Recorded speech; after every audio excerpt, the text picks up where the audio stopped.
Հարգելի հայրենագիստեր, պարոն Վարդևանյան,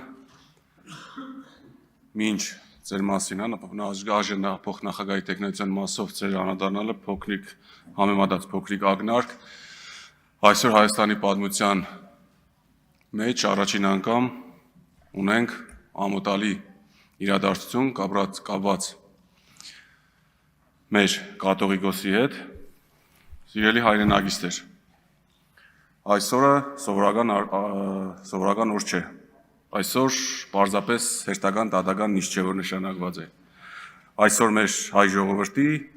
հազարամյա պատմության հերթական քննությունն է, այսօր դատելու են այն ինստիտուտը, որը դարեր շարունակ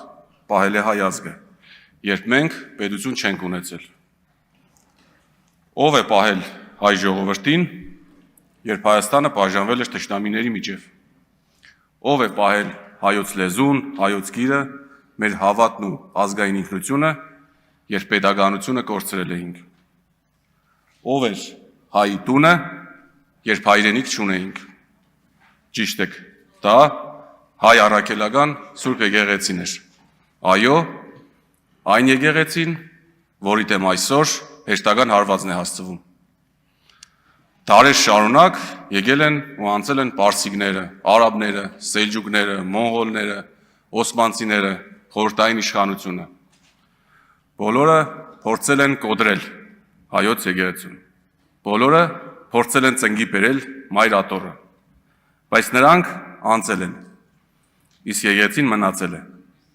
որովհետև եկեղեցին պարզապես շենք կամ հոգևոր կառույց չէ, եկեղեցին հայ ժողովրդի հիշողությունն է, մեր արժանապատվությունն է, մեր ինքնությունն է, մեր գոյության ապացույցն է, ու պատահական չէ, որ Հայաստանի Հանրապետության սահմանադրությունը հստակ կարգավիճակ է վերապահում հայ առաքելական Սուրբ եկեղեցում, ճանաչելով նրա բացառիկ առաքելությունը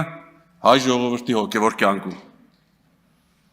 Սա իրականում գեղեցիկ նախադասություն չէ, սա 1700 տարվա պատմության իրավական ճանաչումն է։ Ու հենց այդ պատճառով պետությունը սահմանադրական պարտավորություն ունի հարգել եկեղեցու ինքնուրույնությունը։ Բայց պետությունը իրավունք չունի իրեն վեր տասել եկեղեցուց։ Պետությունը իրավունք չունի խառնվելու եկեղեցու ներքին կյանքին այնպես, որ կասկածի տակ տրվի նրա ինքնուրույնությունը և տարերով ձևավորված կարգը, որովհետև իշխանությունները գալիս են ու կնում են, իսկ հայոց եկեղեցին շարունակում է կանգուն մնալ։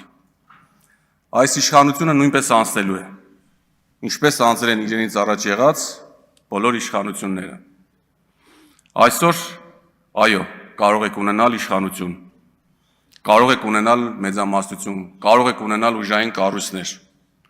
բայց դուք երբեք չեք ունենալու պատմության արտարացումը, եթե ձեր անունը կապվի հայ ժողովրդի հոգևոր հիմքերը խարխրելու փորձի հետ։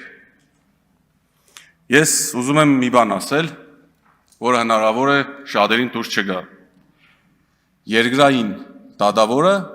կարող է քննել իրավական հարցեր, բայց ոչ մի երկրային դատավոր չի կարող դատել հայոց հայրապետի հոգևոր առաքելությունը։ Ոչ մի վճիռ չի կարող փոքրացնել այն տերը, որ ամենայն հայոց կաթողիկոսությունն ունեցել է մեր ժողովրդի կյանքում։ Այս դահլիճում, պարոն Հարությունյան, բոլորս ժամանակավոր ենք, այս մանդատները ժամանակավոր են, այս պաստորները ժամանակավոր են, բայց Էջմիածինը, պարոն Քոչարյան, մնալու է նաև մեզանից հետո։ Հայոց եկեղեցին, շնորհակալություն, մնալու է նաև մեզնից հետո։ Ու այդ հիշողության մեջ յուրաքանչյուրիս անունը գրանցվելու է իր կատարած գործով։ Կա դատաստան, որը այո, հնարավոր է բողոքարկել։ Կա դատաստան, որի ժամկետները կարող են երկարաձգվել։ Բայց կա նաև դատաստան,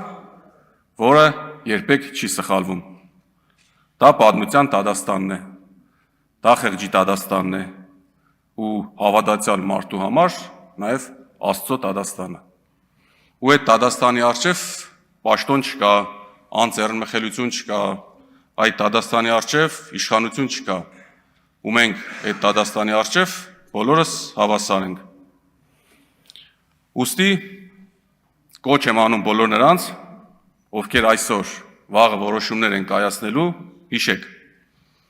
որ ձեր առջև կանգնած է ոչ միայն մի մարդ, այլ մի հաստատություն, որը 1700 տարի եղել է հայ ժողովրդի ողնաշարը։ Հայրապետին դուք կարող եք կանգնեցնել դատարանի առջև, բայց կա մի տեղ, որտեղ հայրապետը կանգնած է Աստծո առաջ, իսկ դուք պատմության առաջ։ Ու հավատացեք,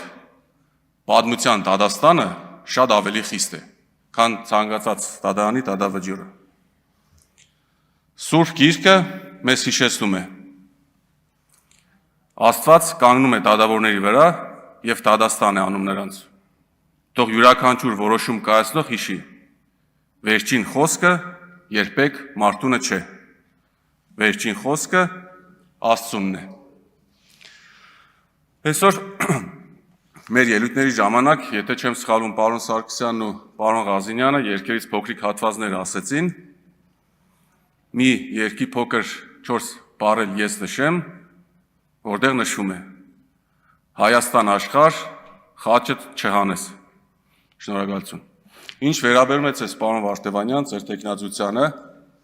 իմ համար չեմ էլ ամենայն անգործամ, չեմ էլ ուզում անդրադառնալ ձեր մասնագիտական գիտելիքներին, այդ փաստ է, դա դե ֆակտո ունենք։ Մարդկային հատկանիշներին նույնպես փաստ է, դա էլ դե ֆակտո ունենք։ Իմ համար միայն ցավալի այն, որ իրավաբանական, փաստաբանական ձեր գիտելիքները, ձեր գիտելիքների մասով կարծիք են հայտնում ոչ մասնագետները։ Աստված պահապան հայ ազգին, խաղաղություն բոլորիս։